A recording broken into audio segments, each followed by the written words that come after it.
ciudadana que construye, no ninguna persona, ¿no? Muy bien. Señora Ganancia. Alberta Karateca la va a partir, digamos. Claro, sí.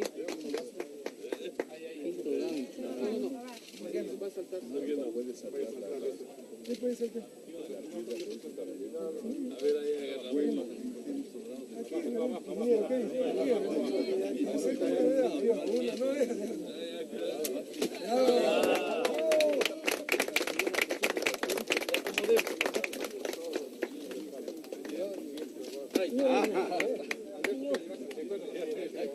Ingeniero Derlis Palacios, ministro coordinador de áreas estratégicas, ingeniero Alexis Mosquera, ministro de Electricidad, señor Jorge Glass, presidente del Fondo de Solidaridad, ingeniero Francisco Casteló, gerente del Fondo de Solidaridad, economista Osvaldo Larriba, gobernador de la provincia de La Suay, queridos gobernadores presentes, también por ahí veo a Raúl Abad, gobernador del Cañar, queridas autoridades civiles, militares presentes, policiales, señores de las empresas que ganaron esta licitación, ganaron esta obra, Eloisa Crespo e italiana, el nombre,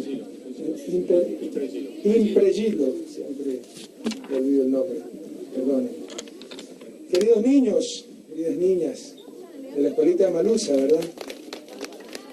De Guarumal, estoy inspirado y estoy cansado. Bienvenido. Queridos compañeros de las comunidades cercanas, queridos trabajadores, de sus manos va a surgir esta obra tan importante para el futuro de la patria.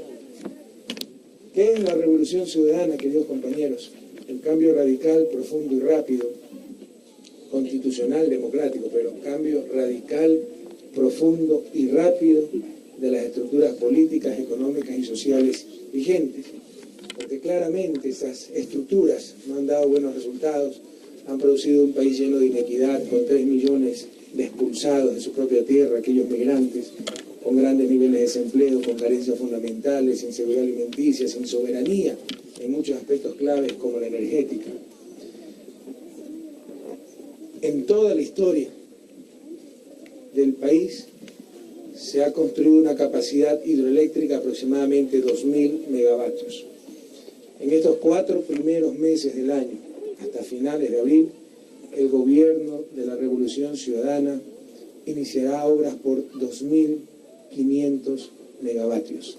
Esa es la Revolución Ciudadana, compatriotas. Hace algunas semanas inauguramos Toachi Pilatón, el inicio de los trabajos de Toachi Pilatón. El día de ayer, Ocaña, en la provincia del Cañar. Toachi Pilatón está en la provincia de Pichinche, provincia de Los Áchilas.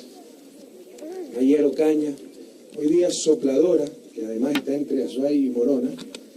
Y a finales de mes, aprovechando la avenida de la presidenta argentina Cristina Fernández de Kirchner, ya que se trabaja con una empresa pública muy importante de dicho país, pondremos la primera piedra del proyecto hidroeléctrico Coca-Codo Sinclair, el proyecto más grande de la historia de este país. Les insisto, en 4 meses del 2008, después de haber superado obstáculos impresionantes, créanme que en el sector público hay gente hasta que se roba los proyectos para evitar que avancen ciertas iniciativas y seguir beneficiando a determinados grupos de poder. Hay leyes, todo está hecho para que nada se haga. Por eso es tan importante la labor de la Asamblea Nacional Constituyente presidida por ese entrañable compañero Alberto Acosta, para hacer una constitución para ese nuevo Ecuador, hacer esas leyes que permitan trabajar en función del país, no esa maraña de leyes que están hechas, les insisto, para que no se haga nada. Pese a todos esos obstáculos, les insisto, los 4 primeros meses de este año habremos empezado, en solo 4 meses habremos puesto 4 primeras piedras por 2.500 megavatios, más de lo que se ha hecho en toda la historia del país. Ahí tienen la revolución ciudadana por la que el pueblo votó, ahí tienen esa revolución ciudadana tan esperada, tan necesaria para tener el país que todos deseamos. Queridos amigos, hace exactamente un año, el 9 de abril, poquito menos de un año, suscribíamos el contrato de concesión para la ejecución del proyecto Paute Sopladora. Coincidencialmente, el ministro de Energía y Recursos Naturales en ese entonces era precisamente Alberto Acosta. entre Conelec e Hidropaute, como un compromiso del gobierno de la Revolución Ciudadana con el país y con su futuro. Dijimos en aquella ocasión que nos comprometíamos a empezar el proyecto en menos de un año. Y estamos cumpliendo. Para nosotros el valor de la palabra es fundamental.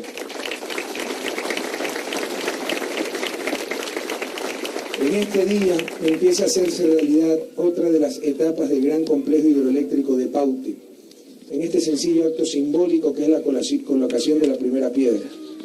Quiero decirles, como nos recordaba hace un momento el ingeniero Erdoiza, que en el cauce del río Paute hay 5 grandes obras: el proyecto Mazar, la represa Daniel Palacios con su cuarto de máquinas, que es Molinos, está Sopladora, que estamos iniciando este momento, Cardenillo, ¿no? Cardenillo y Río Negro, que hay que empezar desde hacer los proyectos, los estudios. Pero en esa cuenca del Paute, gracias a lo pródigo que ha sido Dios y la naturaleza con nuestro país, en apenas 60 kilómetros, podemos hacer 5 megaproyectos que brinden más de 2.200 megavatios de energía eléctrica, de energía hidroeléctrica. Entonces, Sopladora es parte de ese complejo. Esperamos en agosto del próximo año inaugurar Mazar, ojalá lo podemos hacer antes incluso. Obviamente, pues la central Molinos y la presa Daniel Palacio ya está funcionando.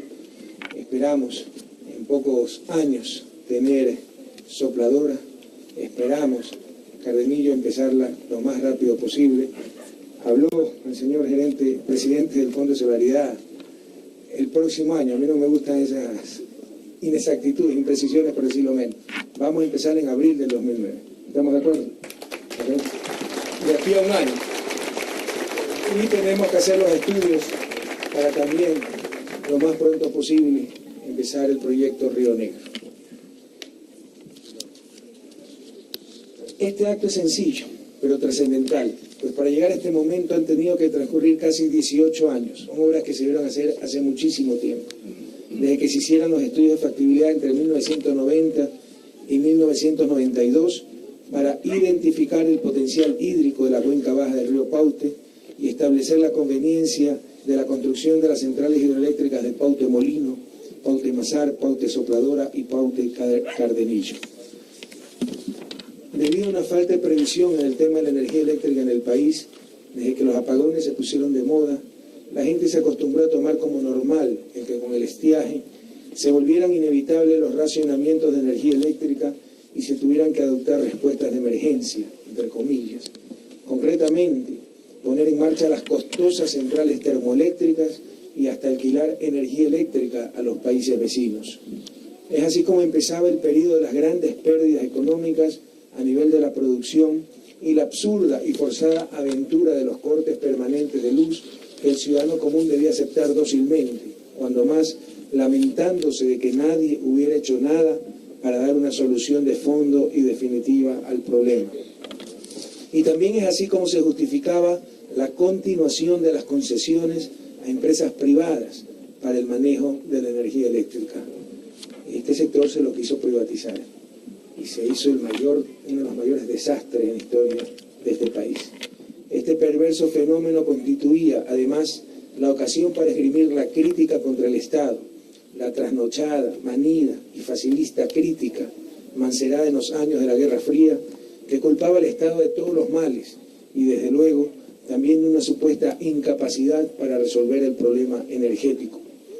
Todo era un círculo vicioso sin ninguna salida, porque quienes pudieron haber dado una solución a largo plazo no la dieron en su momento, y más bien apoyaron para que el negocio privado de la electricidad fuera siempre muy rentable para el grupo de interesados, que ya soñaba también con apoderarse completamente de este recurso, patrimonio de los ecuatorianos y ecuatorianas, lo mismo que soñaban con otros recursos pertenecientes al conjunto de los habitantes del país, como el petróleo, la telefonía, los fondos de la seguridad social, el agua, etc.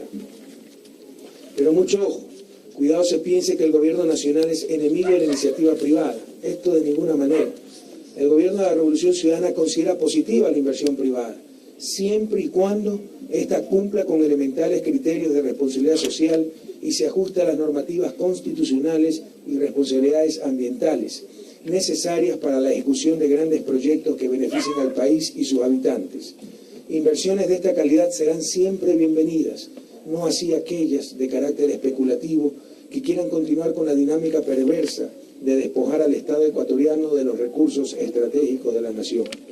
La colocación de esta primera piedra, queridos compatriotas, simbólica, expresa nuestro compromiso de salvaguardar el interés del país, pero sobre todo representa la firme voluntad política del Gobierno de la Revolución Ciudadana de inaugurar una nueva etapa, la de dar soluciones duraderas al problema de la energía eléctrica en el Ecuador. El proyecto Paute Sopladora forma parte de un conjunto de megaproyectos hidroeléctricos que van a solucionar de manera radical esa larga e interminable historia de crisis que ha caracterizado a este sector energético. El proyecto hidroeléctrico Paute Sopladora utilizará el potencial energético del río Paute en el tramo comprendido entre la descarga de la central Paute Molino, en acote de los 1.310 metros sobre el nivel del mar, y la desembocadura del río Cardenillo Chico, en acote de los 940 metros sobre el nivel del mar. Es decir, se aprovecharán los caudales turbinados de la central Paute Molino. Se estima que la central sopladora, en su diseño definitivo, será capaz de producir al menos 400 megavatios. Ahora lleguemos a 550 y hasta 600, y un promedio anual de 2.700 gigavatios. Pero aún más importante es resaltar los beneficios económicos, sociales y ambientales, ciertos y perfectamente calculables, de la central Paute Sopladora, expresados por elemental prudencia en cifras más bien conservadoras. Estos beneficios son que dejaremos de producir aquella energía cara y contaminante, es decir, antieconómica y antiecológica, ligada a la desidia neoliberal, que se llama energía termoeléctrica, la cual le quita al país aquello que percibe por el alto precio del petróleo, con el alto precio subsidiado de los derivados necesarios para la generación termoeléctrica. Tengan presente que Ecuador cae en el absurdo de ser, por un lado, exportador de petróleo crudo e importador de derivados, básicamente dice, y gran parte de esos derivados subsidiados es para dárselos a las termoeléctricas. Es más, habría grandes circuitos de corrupción. Había empresas que importaban diésel subsidiado tan solo para triangularlo y con eso generar ingentes ganancias. Eso lo hemos controlado. Pero todavía se necesita ese diésel subsidiado para la generación termoeléctrica. Proyectos como Sopladora nos permitirán disminuir sensiblemente la importación de combustibles y, en consecuencia, la ingente cantidad de recursos que el país gasta en subsidio a los combustibles. Significa que dejaremos de importar energía desde Colombia, $80 el megavatio hora, es decir, con sobrecosto. Hablamos de un ahorro de 214 millones de dólares al año. Y por favor, tengamos en cuenta lo que siempre les insisto, lo que es el costo de oportunidad. Cada año que no tuvimos Sopladora y que no vamos a tener hasta que esté lista, significa 214 millones de dólares en compra de energía cara, en pago de subsidios a combustibles.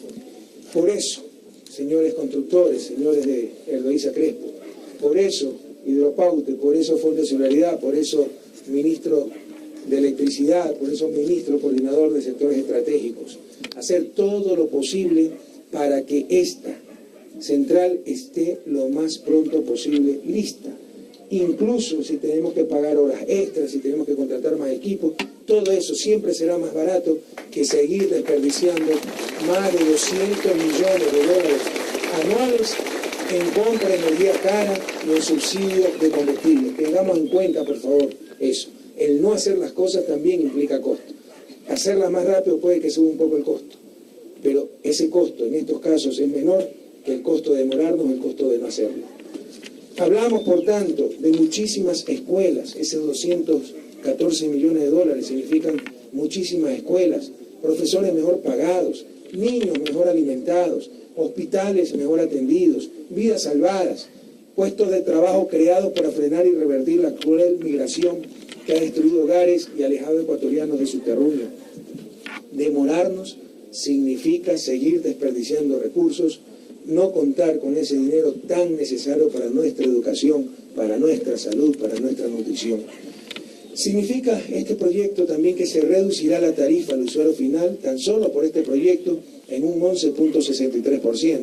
Cuando estén todos los proyectos, incluso Coca-Cola Sinclair, esperamos que la tarifa fácilmente se reduzca a menos del 50%. Significa que reduciremos en 1.796.337 toneladas las emisiones de carbono a la atmósfera. Sabemos que las termoeléctricas producen el equivalente a las emisiones de 556.142 vehículos, es decir, la mitad del parque automotor del país. La energía termoeléctrica no solamente que es altamente costosa, es altamente contaminante y tenemos la responsabilidad histórica de dejarle un país sano, dejarle un país limpio a las futuras generaciones. Por las características especiales de la orografía local, por no existir sitios poblados en su entorno y porque la infraestructura es esencialmente subterránea, el impacto ambiental de la central Paute Sopladora es mínimo. Por los significativos ahorros que he enumerado, pero también por los efectos multiplicadores, por la transferencia tecnológica y más factores colaterales y conexos, la central Paute Sopladora será un factor altamente positivo en la reactivación económica del Austro y de la generación de empleo en una zona que ha sido la más sacrificada en términos de migración. Por todo lo dicho, llevar a feliz término el tramo Paute Sopladora, complemento del complejo hidroeléctrico Paute, es una necesidad imperiosa. Y es también la consecuencia lógica de la aplicación de criterios técnicos rigurosos.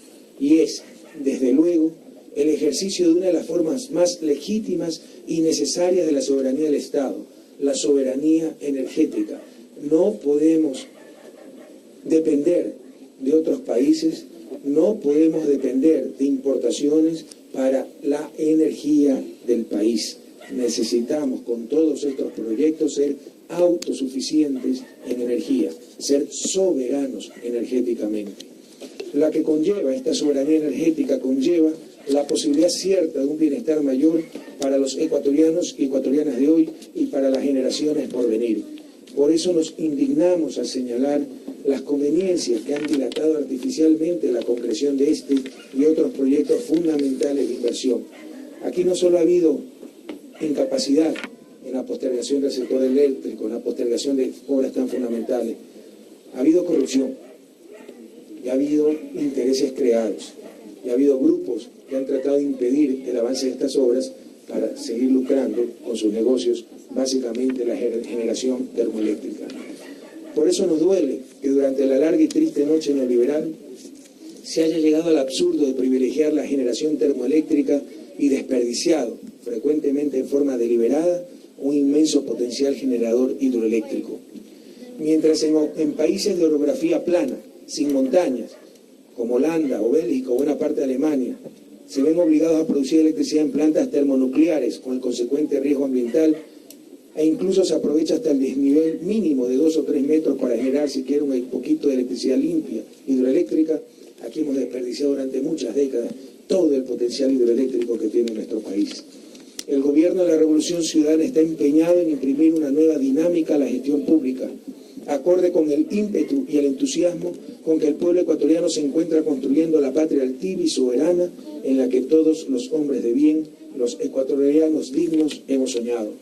Pronto tendremos un marco jurídico constitucional más propicio, más acorde con el ritmo de los tiempos y el palpitar vigoroso de los corazones ardientes, de las mentes lúcidas, que bregan por sacar al país de la postración a que fue conducido por la partidocracia, la corrupción y los mismos de siempre. Será entonces cuando el país avanzará mucho más rápido, caminarán los proyectos, será en realidad muchos anhelos justos, muchas obras postergadas como esta, cuya primera piedra por fin, tras 18 años, tengo el inmenso honor de colocar. Por el progreso de este rincón de nuestro amado país, por la energía vital que está llamada a surgir desde estas breñas de los Andes ecuatorianos, desde las aguas del Paute, gracias al esfuerzo creador y el trabajo digno y hasta heroico de ingenieros, obreros, artesanos y trabajadores ecuatorianos, por el bienestar del que gozarán nuestros hijos y las generaciones por venir, por nuestra soberanía energética, por esa patria altiva y soberana, por este suelo, por este país, tierra sagrada, hasta la victoria siempre, compatriotas.